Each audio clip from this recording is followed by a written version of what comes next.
Hey, I'm going to give you a little update here on the wagon.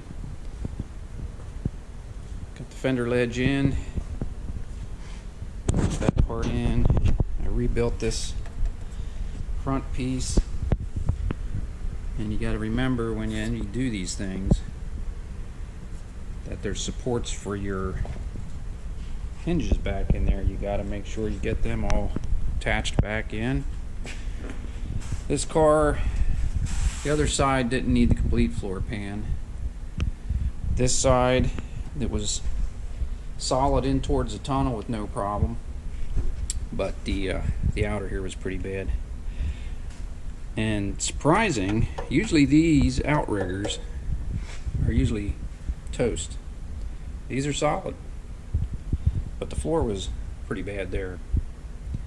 So while it's apart, clean out all the insides of that stuff and then coat it with some rust penetrant. I used the rusty metal primer from Rust-Oleum. Seems to work real well. And then I'll weld that pan back in. Thanks for watching.